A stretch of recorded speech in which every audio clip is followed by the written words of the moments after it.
Hello and welcome to the Glazier Nation podcast. My guest this week is Tom Jackson. Tom is the president and CEO of Steel Encounters. I think this one has a lot of value for everybody in our industry, but if you're a glazing contractor, you cannot miss this one. Tom and I discussed the biggest challenge in the glazing industry and how he works with competitors to combat that challenge. Tom also has a lot of unique applications for other challenges, like retaining employees and contract review. There's a lot of great stuff in this interview. I had a blast chatting with Tom, and I hope you enjoy the podcast. The Glazier Nation podcast is brought to you by Glazier Nation. You can check out all their offerings at glazernation.com. And the podcast is also brought to you by Glass Build. Business and livelihood by attending the biggest industry event of the year, Glass Build America. Join your peers, prospects, and competitors in Atlanta October 31st through November 2nd for the ultimate business building and networking event, Glass Build America. Learn more and register at glassbuild.com. That's glassbuild.com. Register for free using promo code POD.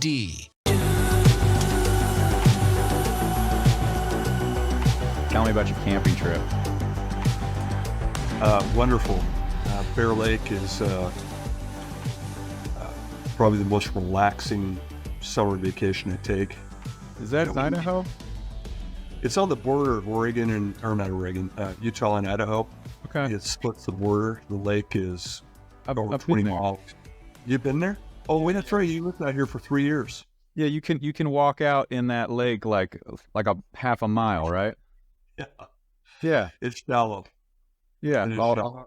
I'll have to go dig and find a picture. I got a picture of my dog out. You know, he's so far away, but he's you know, I guess the slope there allowed you to do that. It's man-made, right?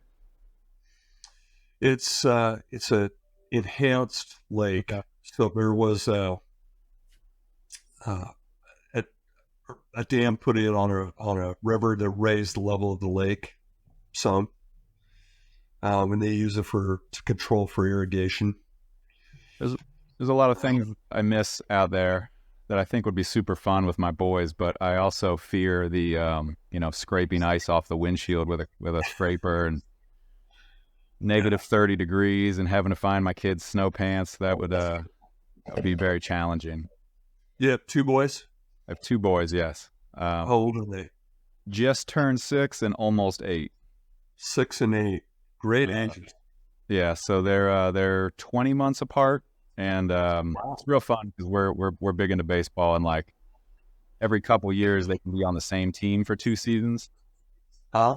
And we're right in the middle of that, so they're on the same baseball team. It's a ton of fun. Oh, that's great. Are you involved with the coaching? A little too involved, to be honest with you. I started as an assistant coach. My neighbor was the vice president of baseball for the local Little League. And, I started assisting coaching him. And then his boy's a little older. He moved up. I became head coach. And then he said, hey, come to this board meeting. We have to have so many people there, by the bylaws. And then about 20 minutes into the meeting, he nominated me for a board position. So yeah, I'm a little too involved. You have children, Tom? I have 4 boys. 4 boys. Yeah. What's the age range? My oldest is 31. Wow. And the youngest is 23. Okay. So they're grown. They're grown up. They're all grown. They've all finished college. Any of them in the glazing or construction industry? No. Really? No. Yeah. None of them followed me into it. Some of them worked for me in the summer, but. So I'm curious, as a second generation glass guy, was it something that they actively chose not to follow you? Was it something that you felt you influenced them not to follow you, or did you try? I didn't encourage them to do it. I encouraged them to pursue their own interests. 2 of them worked for me part-time summer jobs. One was an intern for when we were writing the curriculum for the apprenticeship program. One of them came in and was a writer for us for the summer while he was going to college. So he put together one of the years for us. And then another one worked for us at our fabrication facility. He was driving trucks, delivering materials, maintaining our fab facility. That was the oldest one. And I'm assuming none of them followed me into it. Yeah, I mean, it's maybe good or it's maybe bad. Who knows, right? Like, I assume that they're all doing great and they all have their own choices and careers. They do. So that's awesome. I've tried to leave the glazing industry multiple times and it didn't work. So maybe congratulations to them. Hey, once you're in, and it's for life. Speaking of career choices, how did you go from wanting to be an astronaut to leading a long and successful career in glass and glazing? Well, an astronaut, that was a childhood dream. I grew up during the Apollo program years, and that was in my mind constantly as a young guy. But I was going to college, had just about to finish my sophomore year, and my brother-in-law had a glass business up in Seattle, and he offered me an alternative summer job, and it sounded like fun to be in the Northwest. So I went up and worked for him, and I loved it. I just fell in love with the people and the industry and just everything about it. And so instead of going back to college that fall, I went into the Glazier union in Seattle, and that fall began working on a high-rise in downtown Seattle. And just the sights, the sounds, the hard work, the people, I was hooked. So you were out in business. What's that? You were out installing? I was an installer. Yeah, I was a glazer. So you've risen all the ranks. I've been in a lot of different jobs in this industry. I've had a lot of different positions over the years. But this is where my connection to the guys in the field is very strong. I just love the blue collar guys. I can relate to them, and that's my happy place, is going out to a job site or to our fab facility and seeing our people there. I'm just proud of our people.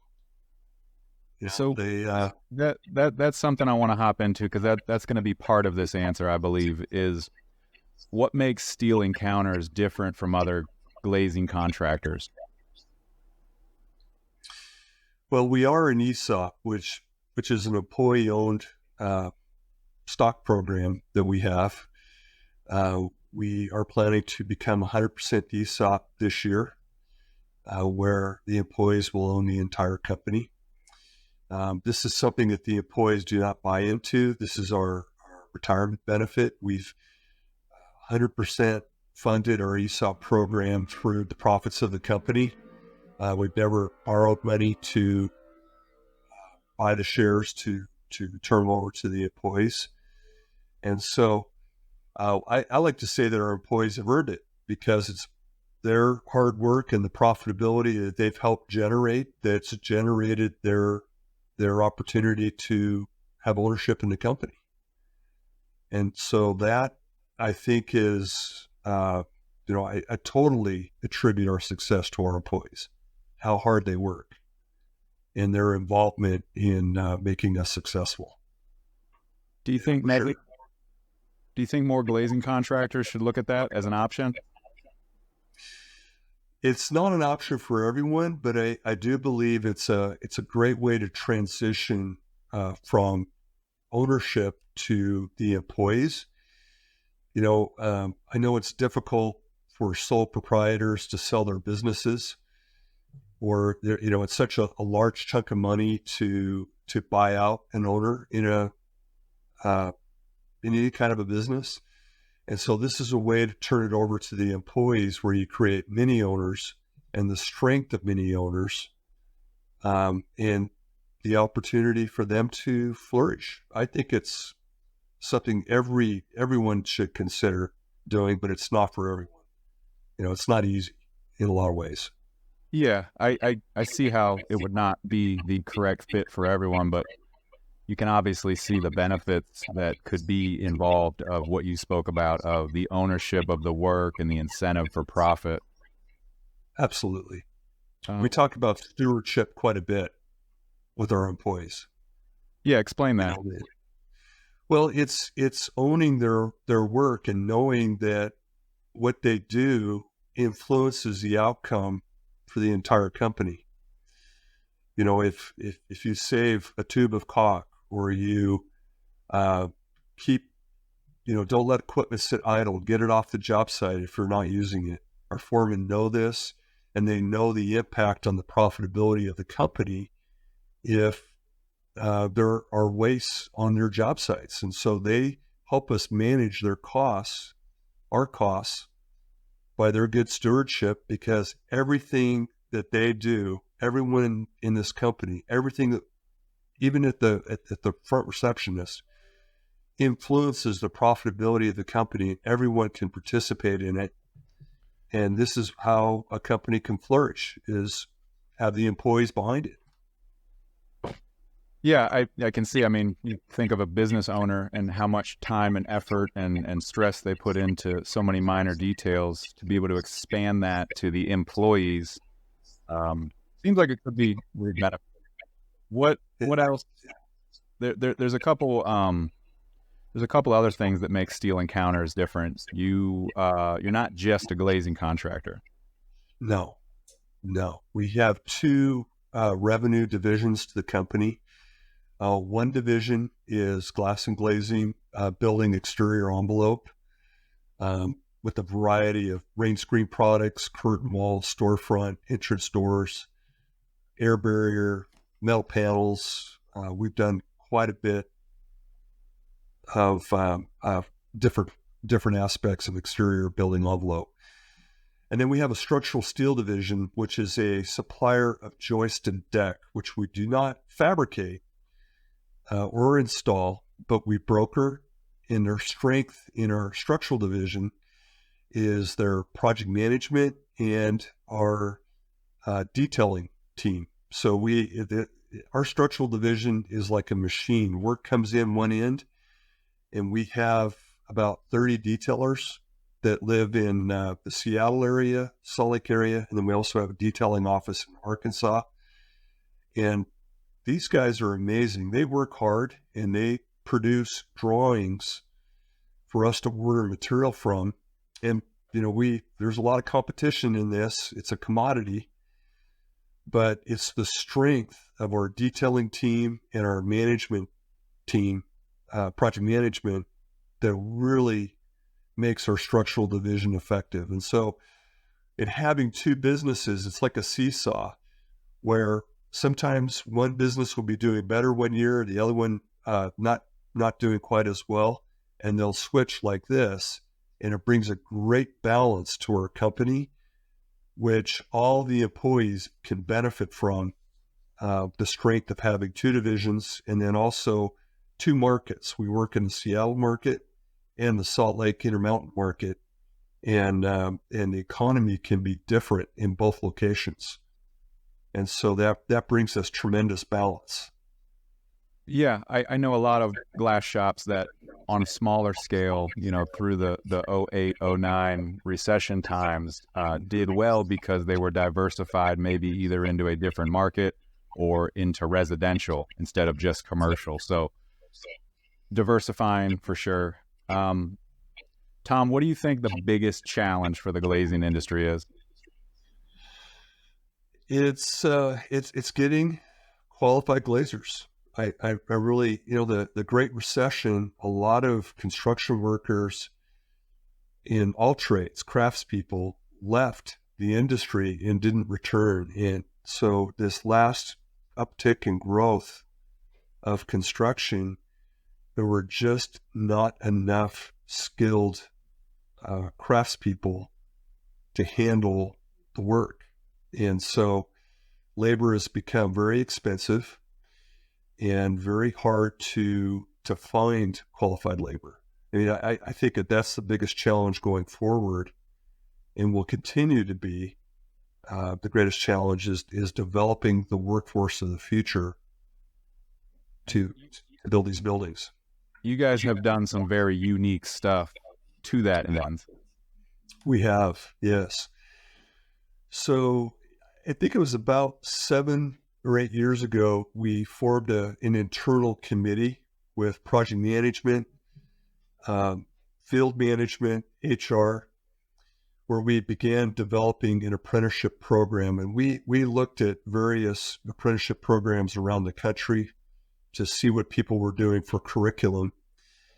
And we started building our curriculum in a plan a couple years before we launched it. And we applied to the Department of Labor. We submitted our plan to the DOL for approval to be a recognized bona fide apprenticeship program that our graduates be recognized throughout the country, anywhere, union or non-union, as journeyman glazers. So that's where we began. But here's where we altered the program a little bit from what was generally being done nationwide. We made 15% approximately of our program about life skills. So 85% of the program is development of trade skills, to make skilled glazers. But the other 15% is building people's lives. We have a Dave Ramsey financial peace program that all of the apprentices will go through. We have a program to help them recognize drug and alcohol issues within their own lives or lives of their families or coworkers, and how to rise up above that.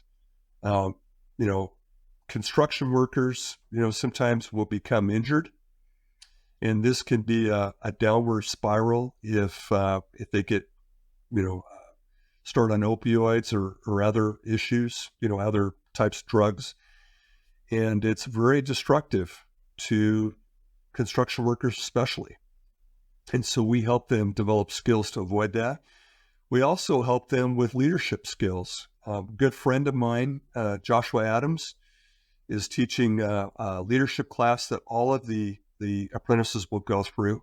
He's a 4-time, he was a Marine gunnery sergeant, served 4 tours in Iraq and in Afghanistan. And he knows how to relate to the guys, and he knows how to develop leaders, guys to lead their families, to lead at work, to lead their coworkers. So these are some of the efforts that we put into our program that I think set us aside, because we're looking at the whole person and their future. Yeah. And if they're successful financially, their marriage will be better, their relationships will be better, and their opportunity to flourish in life. We want to help them accomplish that.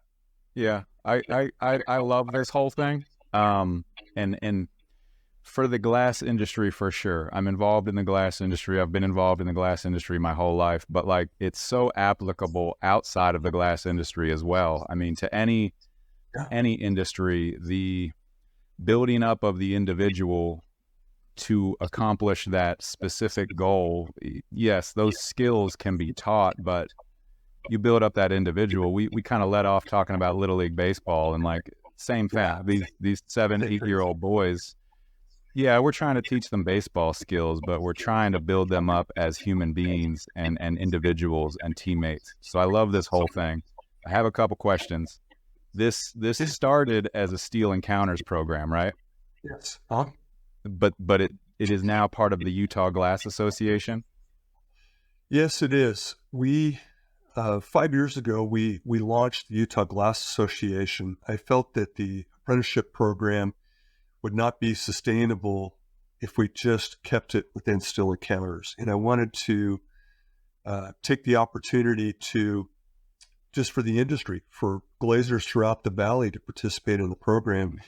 And so I reached out to several competitors, and we came together and formed the Utah Glass Association, which has been very successful. In fact, tomorrow night is our annual apprenticeship appreciation barbecue.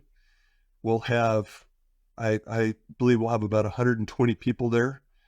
And the purpose of this, as our guys are going through first, second, third, and then the 4th year of the program, we want to invite their families, and we want to honor them in front of their families so that their wives and children can recognize what mom or dad is doing through the apprenticeship program.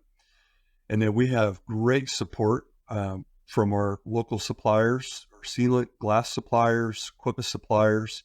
Many of them are supporting this financially and will come to the dinner tomorrow night. They bring swag, and they love what we're doing with these apprentices, and they want to be a part of it. It's really exciting. So probably without the apprentice program, but we had a similar thing when I was in Colorado, I think it's Colorado Glass or Colorado Glazing, either one, an association where competitors would get together. We'd go to Rockies games. The manufacturers would be there. I thought it was a great program. When I moved to Florida, from what I understand is there used to be a Florida Glass Association, but it's kind of fallen off and there's no participation. I mean, the benefit of having that being able to build up that pool of passable talent and skilled workers just seems so valuable. But the small to medium glass shops probably view that as an unclimbable mountain. Do you have any suggestions to that group of individuals, the small to medium glass shops that would maybe be interested in kicking the tires on something like that? But it does seem like a daunting task. It is a daunting task. To accomplish this, you need partners. You need, there's a strength. It's like three twines being twisted into a cord or a rope. It's more than 3 times stronger than a single because you've got this combined strength. And so reaching out, having coffee with a competitor or something to be able to talk about the forming of an association, I believe is a great place to start. It's very important. Why not work with your competitors? I mean, you're still going to be competing against them for work, but you can buoy or raise the level of the industry in a number of ways by partnering with other people that are in the same industry as you are. We've provided quite a bit of training for the office staff of these different companies that are in the Utah Glass Association. Hardware. We've had attorneys come in and help avoid contract issues. Language in contracts can be harmful. We're talking to another attorney that's going to present to us this winter on avoiding construction claims and how to provide good documentation to protect yourself. These are the kinds of things that as an industry, you could help each other and raise the level of the industry to make it better. And why wouldn't you want to do that? I think that people that are not interested in it and are fighting against their competitors in it are missing out. Yeah, there's always this competitive nature, and sometimes I have a hard time understanding it. If we could all live a less stress-filled life, Right. maybe obtain more profits while also doing less volume, everybody wins, and those are all possibilities of raising that bar that you're talking about. I want to hop back to something you mentioned about the barbecue dinner and the employee recognition, because you guys do some other stuff for employee recognition too. We do. We have a coins program where we recognize our employees for exhibiting our core values. Let me grab one of these.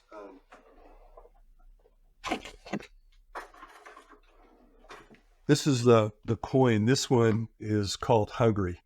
This is about work ethic. When someone is showing that they're hungry and they're going the extra mile, our program is set up that the employees can nominate each other through our employee app. And then on a monthly basis, we publish on the app the names of the employees and what they were nominated for and the story of how they earned that particular award. This is my favorite. This is the Humble coin.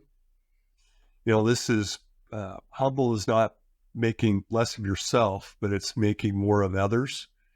in my opinion, and it's building others up, and it's giving others credit for the work. So I'd like to, when I give one of these coins, what I like to do is write a personal note on a note card and mail it to the employee's house. And the reason I like to do that, I want them to be recognized in front of their family. They get this little packet in the mail and, what's this? And they open it up and there's this card telling them, thank you for, like this one, for honoring your commitments to each other and to our customers. This is how you did it. I'm really grateful for that. And then they get to, their spouse or their kids get to see this, and then they're proud of mom or dad. And what a great way to build up your employees is to recognize them in front of their family. That means a lot to people. Absolutely. I love it. The company that I work for does a lot of the company culture stuff. And I'll be honest, when I kind of first joined, kind of thought it was some rah-rah, whatever. I came from a family-owned glass contractor, and we didn't really do that. But having experienced it and then seeing companies like yours with such great success, and you're so passionate about it, again, the small to medium glass shop that's not participating in this, what's your advice to them? You know what? Recognize your employees, take them to lunch, bring in breakfast burritos and just tell everybody thank you. Show gratitude to the people working for you, and it will go a long way. And you know what? It's fun. It's fun to do that. It brings joy to recognize and encourage others, I believe. It's the best way to do business. It's one of those items that you can't really show the ROI on paper, but I'm sure that it is a solid investment. The breakfast burritos is definitely something I miss from my days in Colorado. That's not a thing here. Yeah, we used to do, we called it the dog and pony show. We would take breakfast burritos to GCs that were either our favorites or we were trying to court a little, and we would bring them the breakfast burritos. And unfortunately, that's not a thing here in Florida. Tom, obviously such a long career success. There are people in the industry that speak very highly of you and might even say that you're the top performer in terms of running a glazing contractor. What's the key to success in our industry? The key to success is your people. It really is. I'm such a fortunate guy. I work with lots of people here that are way smarter than me, that contribute so much to our company. So the most important is having good people. And then secondly is retaining them and being grateful for them. Now, sometimes people will move on. And my hope is that during their time at Steel Encounters, that the needle moves up for them financially, their knowledge about the industry, their ability to accomplish their work, their mental health, their physical health. I hope everything in their life is better because they spent some time at Steel Encounters. I also recognize that people will take opportunities at other places. And you know what? If I was helpful in developing them, you know what? I'm still grateful for the time that they were here, and I'm glad to have had the opportunity to help them improve their life. So that's where success comes from. It's your people. What would you say is the biggest change in the last 10 to 15 years in the subcontractor GC relationship? Contracts. Contracts have become much more refined and tilted in favor of the contractor, which really it's the pressure on them because the owner contracts that they sign, and those the stipulations in the owner's contract always pass through the general contractor down to the specialty subcontractors. And so I believe that owners have become more sophisticated. They know more about building buildings. They know more about construction. They have good consultants for waterproofing. especially and for engineering, because there's been problems on jobs. And so some of this has been self-inflicted by quality issues within the industry, but it's the sophistication of the owners and their ability to pass risk down through the contractor and the subcontractors. That's been the biggest change I've seen in the last 15 years. So what have you guys done in terms of strategies to kind of either mitigate that or handle it better? Great question. So education and training of our project management, how to manage your schedule and your documentation, that's all critical. But we have a risk management department. We have 3 people in there that process purchase orders for our structural division. And because a lot of it is material drop shipment or contracts for both divisions. So our structural division will process 500 or 600 jobs a year at least. And the architectural division will process 50 or 60 contracts a year. Many of them are small, but our contracts management team and risk management looks at everything in those contracts. Every word is read and carefully gone through, and it begins a negotiation. And quite honestly, our customers respect it. The feedback that we get from our best customers are, you know what, we appreciate your due diligence and care in going through these contracts and negotiating it, because it shows that we're a good risk to be hired to do their work because we're so conscious of it. The other part is the changes in insurance. You know, you've got to look at what insurance the general contractor is providing and what insurance the owner is providing, and make sure you don't have a gap there to protect your company. And you may have to take out a special rider on a project if you're going to take it. That's just part of doing business. So that's the major change that I see. And actually, I don't think it's all entirely bad. I mean, it's difficult to negotiate a hard contract, right? But it does raise the level of everyone on the job that's paying attention to what's going on and what those risks are. And it can make a better job and better quality and a better turnover to the owner because of these requirements. So And I would it's not all a negative. I would argue better long-term relationships too. Like you mentioned, your customers appreciate it. It is a combination of 2 things that I'm well aware of. I mean, even going back to working with my dad, is not everybody has a risk management department. Right. Not everybody, I mean, you should take the time, right? But people will, they won't.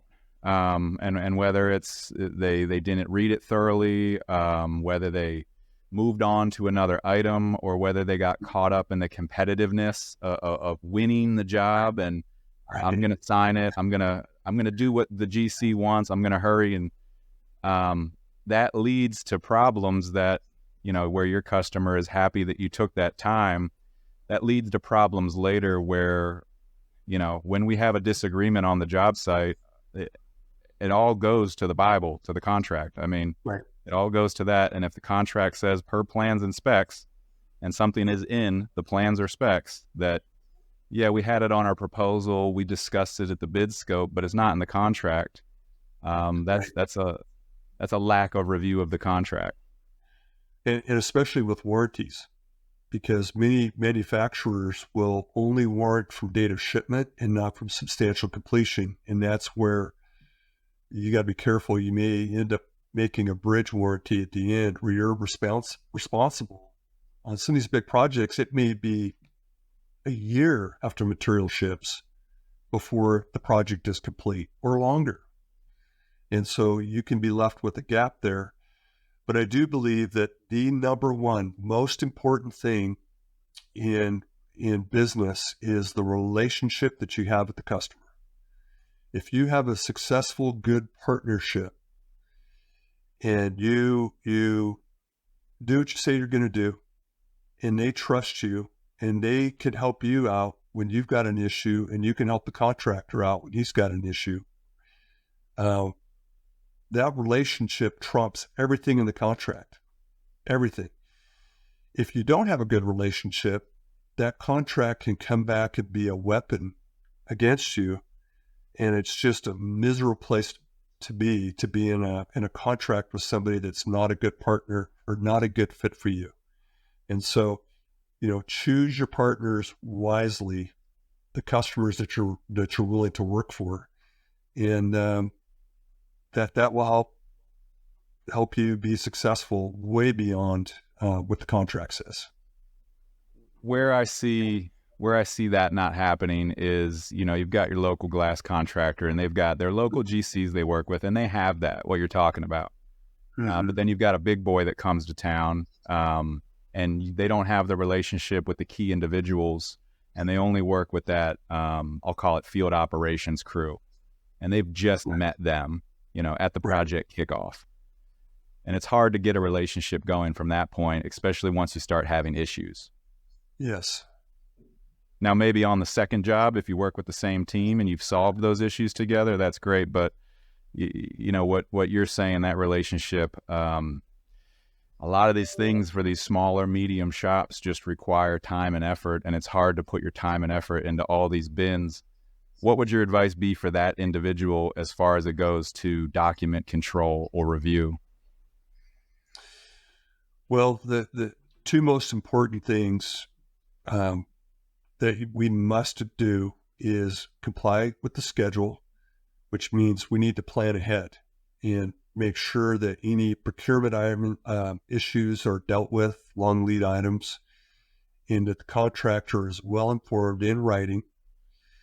If there's an issue with lead time with aluminum or glass or something, you need to get it in writing to the contractor as quickly as possible. And not only that, but bring it up in your kickoff meetings, turnover meetings. Come prepared to address the procurement issues in the schedule. That's the first and most important.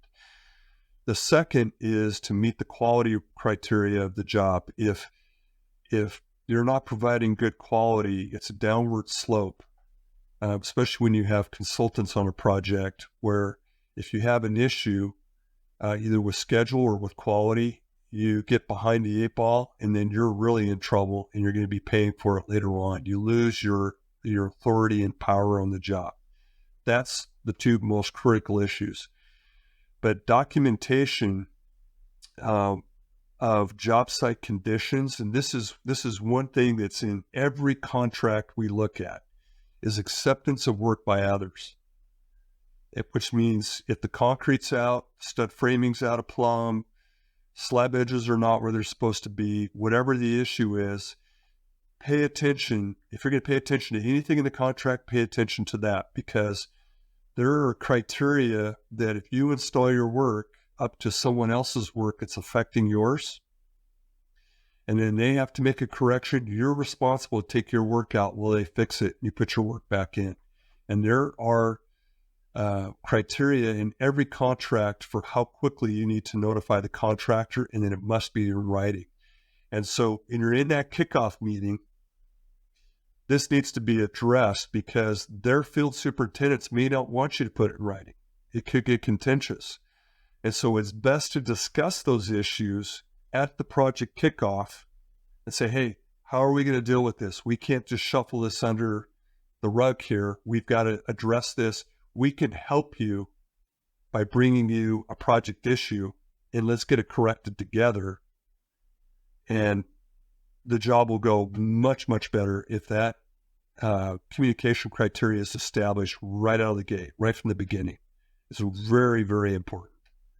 So I think that might be, I think this is my 13th of Glazier Nation, and I think I did 15 of my own before this, and that might be the best nugget of information that's been on this recording. Thank you. We've got 40 minutes of those as well, so this is going to be one that I'm going to make sure I can get as many glazing contractors to listen to as possible. Tom, as a fan or as a admirer of space travel growing up, do you still believe that the moon landing was real? I do. Okay. Absolutely. There's a lot of controversy these days about that specific item, and I I did see that India landed something on the moon. Maybe that was 4 or 5 days ago. Becoming the fourth country to do so. And it led to a very interesting conversation with my boys where it ended with me saying, I'm not sure about the moon landing. I don't know. I cannot say 100% whether it was true or faked. And that was interesting for them to hear their father say he wasn't sure about something. So I appreciate all your time, Tom. Thank you so much. Hey, John, thank you. This was a fun conversation. I enjoyed meeting with you today. Awesome. You have a great day.